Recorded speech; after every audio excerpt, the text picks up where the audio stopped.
Dear Captain Kokak, ako po si Rika, panganay na apo ni Lola Tasing. Noong nabubuhay pa siya, kilala siyang mananahi sa aming baryo. Pero bukod sa galing niyang manahi, may mga bali-balita ring may alam siya sa kulam at sa lihim na dasal na panggagamot at panira ng sumpa. Nang pumanaw siya, ako ang pinagbilinan ng kanyang baul. Lumang kahon na yari sa nara at may ukit na hindi ko maintindihan.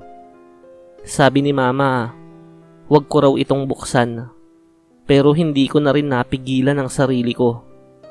Sa loob ng baul ay may mga lumang damit at isang pulang bestida ang agad na bumihag sa atensyon ko. Ang ganda ng tahi, parang hindi ito gawa sa panahon ngayon. Parang bago kahit halatang dekada na ang tanda. Minsan, isinukat ko yun. Pagtingin ko sa salamin, bigla akong kinilabutan. Hindi ako ang nakita ko roon, kundi si Lola. Nakasuot siya ng parehong bestida, nakatitig sa akin, at ang mga mata niya'y pulang-pula. Ngumisi siya, sabay may binulong, "Iyan ang huli kong katawan." Simula noon, gabi-gabi akong binabangungot. Lagi kong napapanaginipan si Lola na nakatayo sa paanan ng kama. Minsan, nagising ako at nakita kong bukas ang baul. Kahit isinara ko yun, nakalatag sa sahig ang bestida. Parang may nagsuot at naghubad. Ipinabalik ko sa baul ang bestida, nilagyan ng asin at dasal. Pero tuwing hating gabi, may naririnig akong kaluskos. Parang may naglalakad sa paligid ng kama ko at may malamig na hininga sa batok ko. Hanggang ngayon, hindi ko alam kung sino ba talaga si Lola. Pero isa lang ang sigurado ko. Ayaw niyang ipasuot sa iba ang bestidang yun. Dahil yun ang kanyang huling pag-aari na naiwan sa mundo.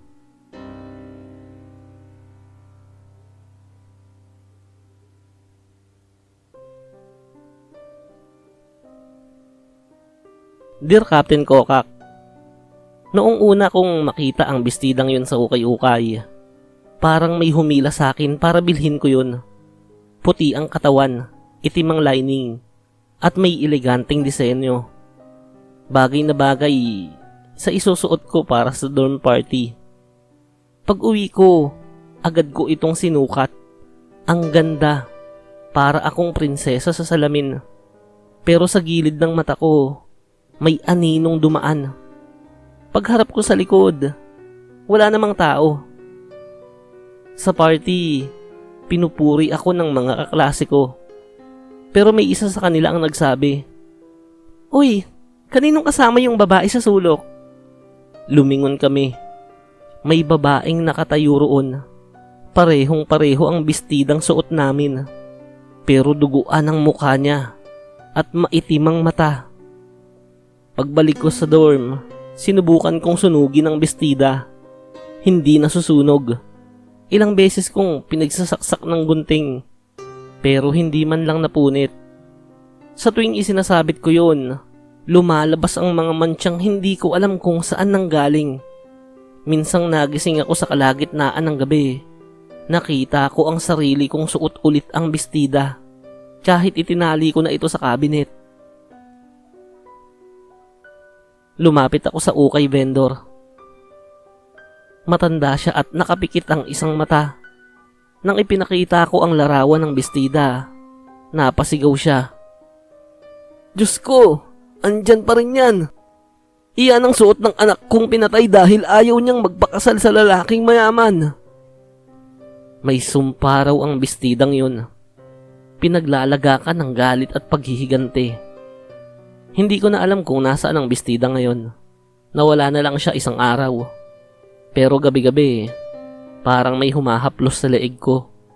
At sa bawat salamin, minsan, nakikita ko ang sarili kong nakangiti. Kahit hindi naman talaga ako nakangiti.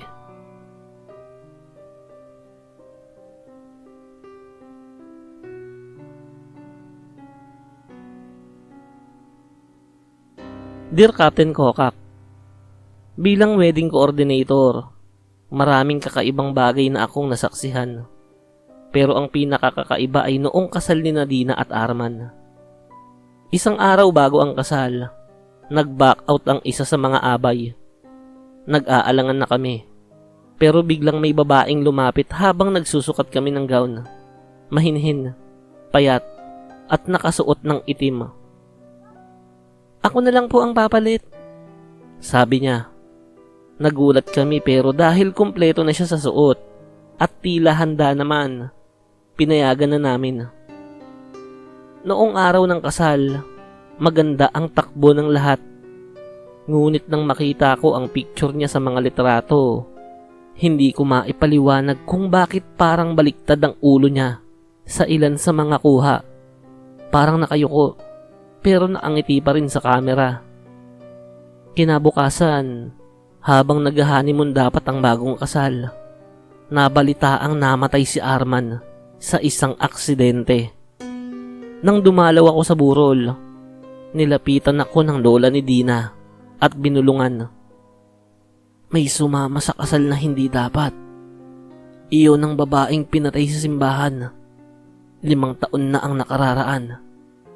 Inabutan ng ulan at pinaniniwala ang sinaniba ng demonyo. At ang suot niya noong pinatay siya ay bestidang itim."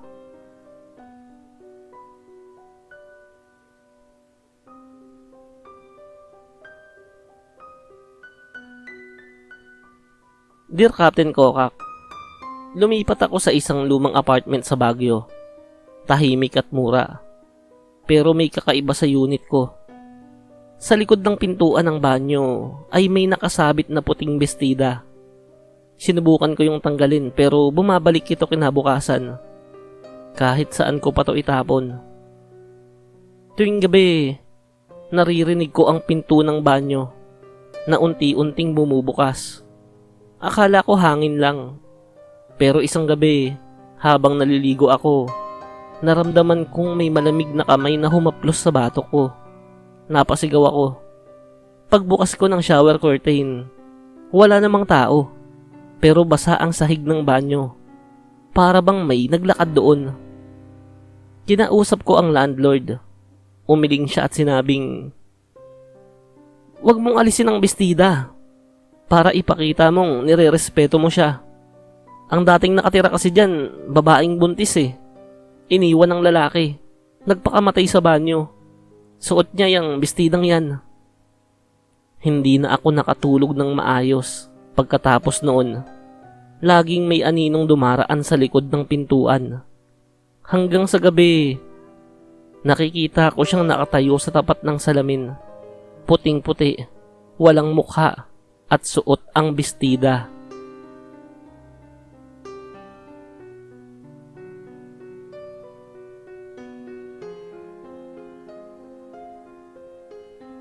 Dear Captain Kokak, ang pamangking kong si Lisa ay masayahing bata. 6 na taong gulang. Pero lahat ay nagbago nang makita ko siyang nakasuot ng bestidang hindi ko alam kung saan galing. "Bigay ng ate ko," sabi niya. Pero wala naman talaga siyang ate. Mula noon, lumalalim na ang boses niya sa gabi. Minsan, tinawagan ako ng kapitbahay. Nagsasabing naririnig daw si Lisa na nagdarasal ng Latin.